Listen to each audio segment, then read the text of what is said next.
It always starts with silence, not the peaceful kind, but the kind that echoes, the kind that hums beneath the surface of things and makes the air feel heavier than it should. He stands in his kitchen long after the kettle has finished boiling. The steam has already disappeared, but he hasn't moved. His hand rests on the counter, eyes unfocused, somewhere between now and never. From the outside, his life looks clean, predictable, controlled. A man who has his schedule, his suit, his measured responses. His social feed is curated, his career path is logical, his apartment is spotless, designed for admiration, not comfort. But inside, something is unraveling. It's not dramatic. No slammed doors, no broken glasses, just a slow, quiet erosion, a feeling he can't explain, only carry. Like he's living inside a house with no doors, repeating the same movements every day but forgetting why they ever mattered. He attends meetings, smiles at the right moments, replies, "Doing great, thanks." But some part of him, something deeper, is beginning to flinch every time he lies. At night, the ceiling feels closer than it used to. He lies in bed not with worry, but with emptiness. He doesn't fear the future. He fears that nothing he's building is actually real. He doesn't tell anyone this. How could he? There's no story to point to, no crisis to explain it. Just a quiet collapse, one so slow even he didn't notice it begin. He used to dream. He used to wonder. He used to wake up with questions. Now he wakes up with noise, notifications, expectations, tasks, timelines, but not himself. And somewhere, in the quiet, a question forms, uninvited but honest. What if I've built a life that looks perfect and feels like nothing? It didn't start with a decision. It started with a pattern.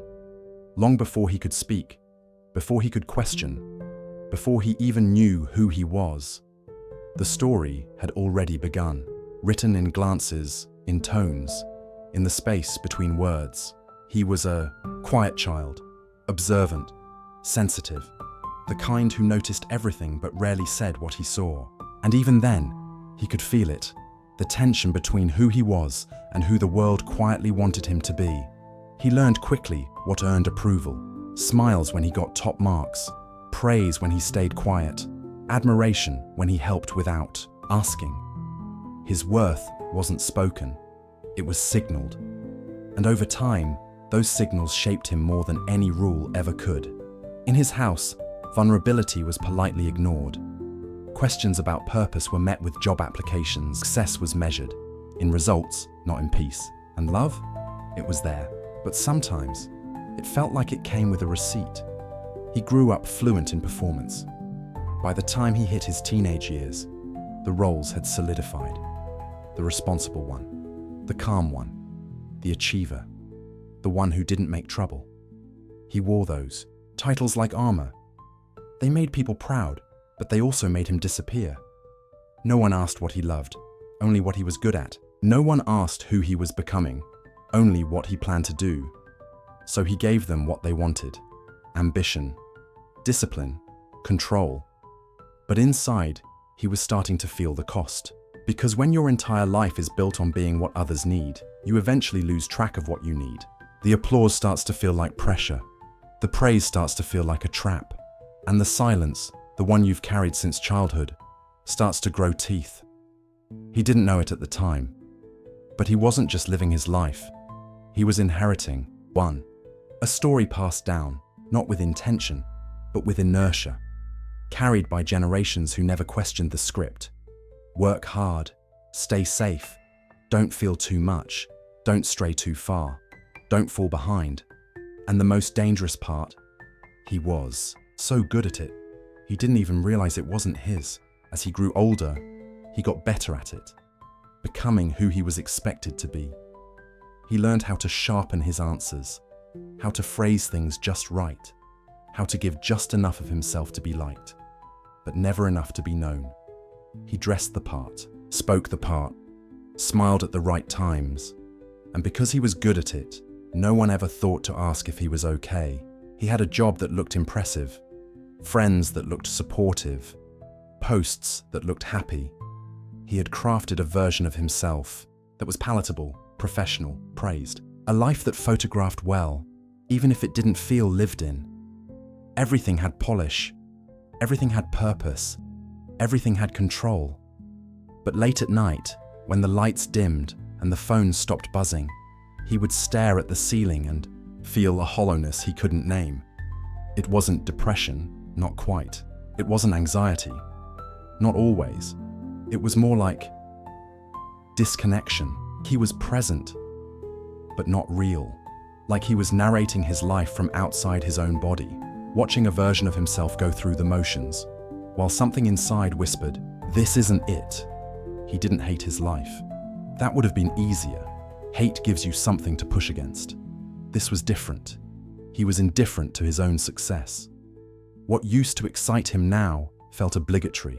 What used to drive him now just drained him. Even his wins began to feel like losses, moments that should have made him proud, but only reminded him how far he'd drifted from himself. He started to notice it in small ways. The moment before, he hit send on a message he didn't mean. The hesitation before he accepted an invitation he didn't want. The way his laugh felt slightly out of sync, just a little too loud, just a little too late. No one else noticed. Of course they didn't, because he had curated it perfectly. But deep beneath the perfection was a fracture, a subtle cracking of the self that no filter could fix. And the more he curated, the more he buried the parts of himself that didn't fit the role. Till one day, he couldn't tell the difference between the mask and the man. It didn't happen during a crisis. It wasn't a death or a breakup or some cataclysmic event that shook the ground beneath him. It was smaller than that, quieter, easier to miss. A moment, he was sitting in a meeting, nodding along to a conversation he wasn't really in. A voice inside him had already gone silent, but his face kept playing the part. Words floated past him like smoke. Deadlines, projections, action items. Everyone around him was engaged, leaning forward. He leaned back. For a second, just a second, he looked around the room and saw it differently. Everyone performing. Everyone trying to sound certain. Everyone so busy being what they were supposed to be, they had no space left to wonder who they were. And in that moment, something inside him cracked. Not loudly, but completely. He didn't stand up.